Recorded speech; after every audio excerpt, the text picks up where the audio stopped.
In this video, I want to show you how to create a Gmail account, otherwise known as a Google email account. And there's a lot of reasons why you would want to do this, besides the fact that Gmail is simply free. By having a Google account, whether it's Gmail, as I'm going to show you here, or AdWords or AdSense or some other Google account, it opens the doors for you to be able to use a lot of different applications that are free if you got a Gmail or some other type of Google account. Applications like the Google Drive or the Calendar or Google Docs and so many more. So let's go ahead and go to Gmail or Google Mail. There we are, mail.google.com.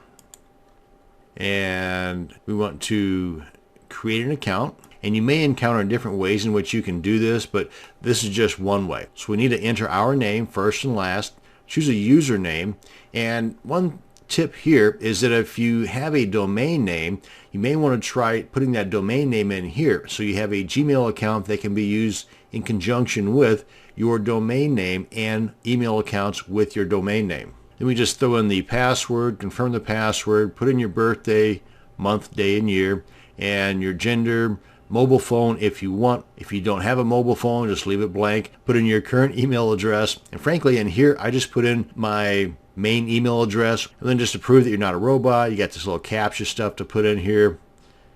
And then the location. Click on that box there to agree to the terms of service. And then click on the next step.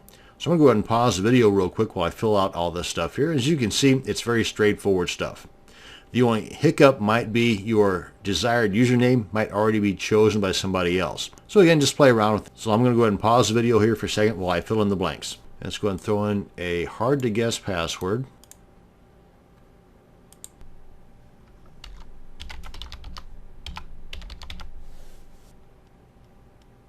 And if you want to use this alongside of a Google +1 account, then you make sure that box is checked. And as you saw, it's checked by default. So I'd say go ahead and leave it checked. Click on next step and see if we got everything right on this page. And we did. There's our new Gmail account right there. And we click on this here. It'll take us to the next page where we're logging in. And you got your welcome emails. And if you've got the time, I would say go through the process here to learn more in the Help Center and throughout all the Gmail stuff, more about what you can use your Gmail account for. That's going to bring us to the end of this video on creating a Gmail account. Thanks for watching, and you have a great day.